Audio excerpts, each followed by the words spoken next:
obviously I've decided to do this entire set about Greek mythology. You just need to know that before we start. So can we just do that again, please?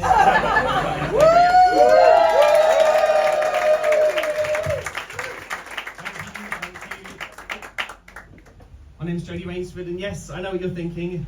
Philip of Macedon's let himself go. Actually, I think I made a bit of a mistake doing this about Greek mythology. It's not as if Greek mythology has had any impact at all on our history, our culture, our language, or our phrasing, but I don't want to open that Pandora's box. Has anyone here seen The Odyssey?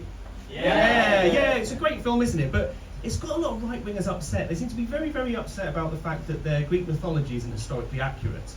And so, they've got a little bit of a point, because I think Christopher Nolan, he had some issues, and he got a few things wrong. Because we all know that the story of Odysseus, when he was laying siege to Troy, the way that he actually broke through was you got a bunch of Greek soldiers together, put them in dresses, lipstick, suspenders, low-cut tops, and that's how he enticed the men of Troy out. It was the tale of the Trojan horse. There's another 4.5 minutes of this. So, of course, we know the story that he likes to tell. We all know how you make a Trojan horse. You deny him liquids.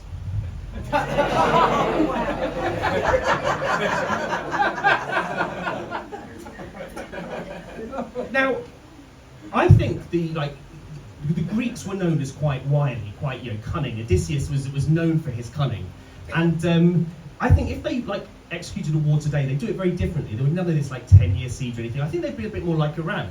You have all those Lego AI movies, taunting. They'd have social media trolling the leaders, and they'd have memes, just meme after meme after meme, just really, really kind of pushing them and really making them lose their ability, they lose their will. And that's why you should always beware of Greeks bearing gifts. As a little aside, does anyone remember Trojan condoms? Does anyone remember? That shows your age if you know that. But I've always thought, as a company, they didn't fully understand the whole idea behind the Trojan horse and what it was supposed to do. Because if I was going to penetrate the walls of a vagina, the worst disguise possible for a penis would be a penis-shaped prophylactic. That's just a weird thing to do. The fact that it was black ribbed and actually flavoured with raspberry, didn't help the disguise at all. What was that? What was I saying? It tasted strawberry? No, I wouldn't know about that. But the thing is, Greek mythology does lend itself well to kind of sex aids and everything. So if we had say a female sex toy, we could call it something like Zeus's punishment. Opens the floodgates on demand. If we had instead of Viagra doesn't mean anything, does it? But if we called it Medusa's gate, gets a man hard under 3 seconds. Talking about sex, another one of the heroes of Greece is Oedipus. What an interesting character he was. He made a real difference. He came from nothing, didn't know who his father was. Worked his way up all the way to become king. And of course, famously hooked up with his mother. I suppose, in the end, you could say he came into his own.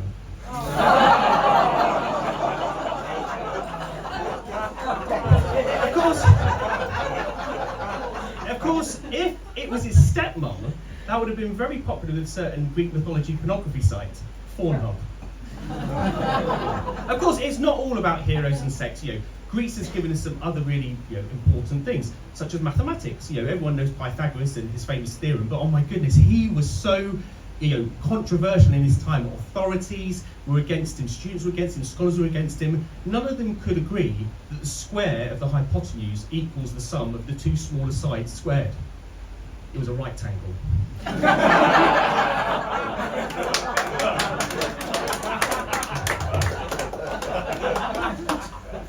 Of course, sport as well.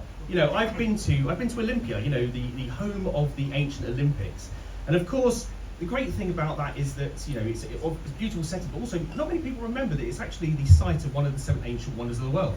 I was walking around and I came across these, this ruin, and then all of a sudden I heard this voice. Oh golly gosh, what damage, how sad.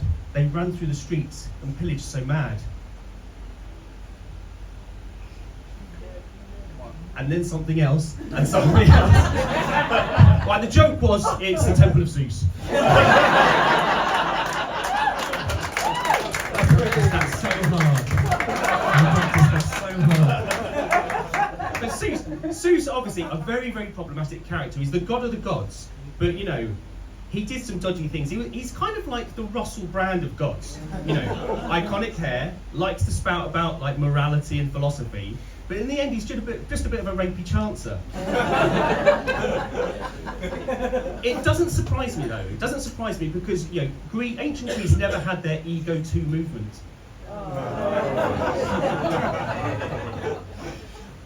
So, you know, I love to travel in Greece. You know, some of those. Anyone been to any of the Greek islands? Absolutely beautiful. I was in Crete recently, and what people don't realise about Crete is that there are still a lot of mythical beasts wandering around. You just don't kind of expect that, and a lot of celebrities, and it's really, really weird. So I went to the tourist office there, and I said, "Oh, what I'd like to do is I'd like to go on an excursion." And they said, "Oh yeah, absolutely fine." So we walked out there, and there were a couple of different excursions. So I looked to the left, and there was a big horned beast, and he was handing out high-vis vests and helmets with little tiny lights on it, trying to encourage people into a hole in the ground. I said, "What's that?" And he goes, "That's the Minotaur."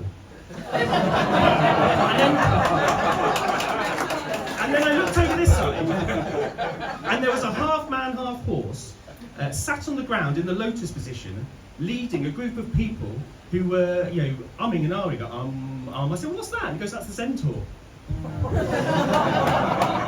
And then all of a sudden, this was broken up by the fact that there was this argument going on. And this argument was between Dwayne Johnson and a large fish wearing knuckle dusters covered in tattoos. And they were arguing about which tour they wanted to go on. And then suddenly they turned to me and they said, "Well, what do you want to do?" And I didn't know how to answer. I was caught between the rock and a hard place.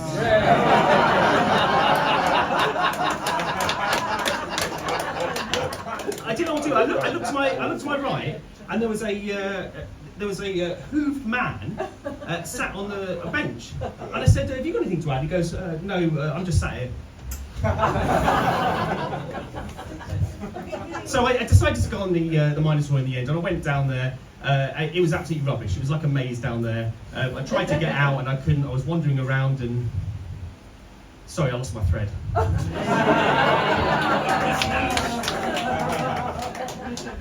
Well done for that one.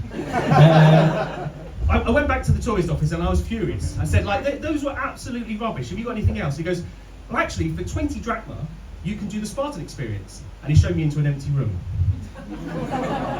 At this point, I was getting like really annoyed, and I wasn't feeling great, and I was feeling a little hoarse as well. Call back to an earlier joke. And I was wondering, I noticed that we were in a horse racing arena, and there was a doctor's office there. So I thought, oh great. So I went into the doctor's office, and I was confronted with a hippo in a doctor's coat.